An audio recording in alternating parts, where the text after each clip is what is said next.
पारंपरिक चिकित्सा प्रणाली का एक अहम हिस्सा योग भी है। योग ने पूरी दुनिया को स्वास्थ्य, संतुलन और सामंजस्य का रास्ता दिखाया है।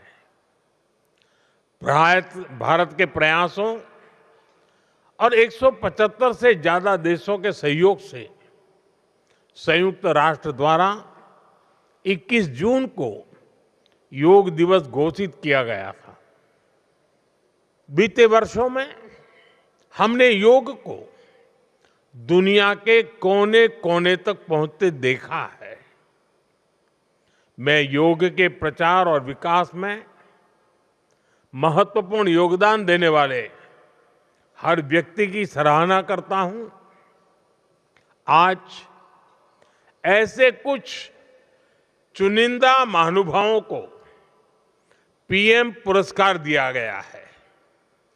प्रतिष्ठित जूरी सदस्यों ने एक गहन चयन प्रक्रिया के माध्यम से इन पुरस्कार विजेताओं का चयन किया है।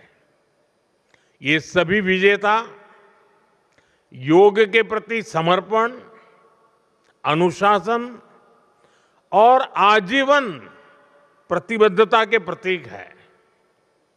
उनका जीवन हर किसी के लिए प्रेरणा है। मैं सभी सम्मानित विजेताओं को हार्दिक बधाई देता हूं, अपनी शुभकामनाएं देता हूं। साथियों, मुझे ये जानकर भी अच्छा लगा कि इस समिट के आउटकम को स्थायी रूप देने के लिए एक महत्वपूर्ण कदम उठाए गए हैं। ट्रेडिशनल मेडिसिन ग्लोबल लाइब्रेरी के रूप में एक ऐसा ग्लोबल प्लेटफॉर्म शुरू किया गया है जो ट्रेडिशनल मेडिसिन से जुड़े वैज्ञानिक डेटा और पॉलिसी डॉक्यूमेंट्स को एक जगह सुरक्षित करेगा। इससे उपयोगी जानकारी हर देश तक समान रूप से पहुंचने का रास्ता आसान होगा। इस लाइब्रेरी की घोषणा भारत की G20 प्रेसिडेंसी के दौरान पहली WHO ग्लोबल समिट में की गई थी। आज ये संकल्प साकार हो गया है। साथियों, यहां अलग अलग देशों के स्वास्थ्य मंत्रियों ने ग्लोबल पार्टनरशिप का एक बेहतरीन उदाहरण प्रस्तुत किया है। एक साझेदार के रूप में आपने स्टैंडर्ड्स, सेफ्टी, इन्वेस्टमेंट जैसे मुद्दों पर चर्चा की है।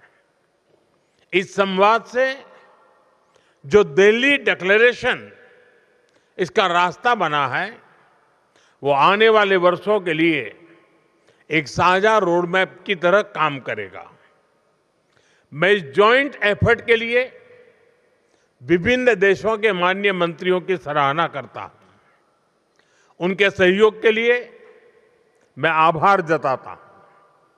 साथियों, आज दिल्ली में WHO के south east Asia region office का उद्घाटन भी किया गया है।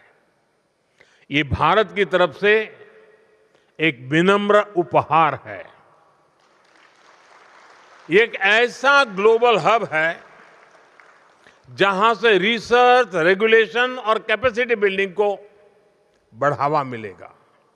साथियों, भारत दुनिया भर में पार्टनरशिप ऑफ हीलिंग पर भी जोर दे रहा है।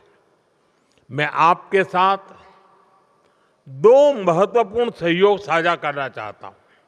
पहला, हम बिम्स्टेक देशों यानी दक्षिण और दक्षिण पूर्व एशिया में हमारे पड़ोसी देशों के लिए एक सेंटर ऑफ एक्सीलेंस स्थापित कर रहे हैं। दूसरा, हमने जापान के साथ एक कोलैबोरेशन शुरू किया है।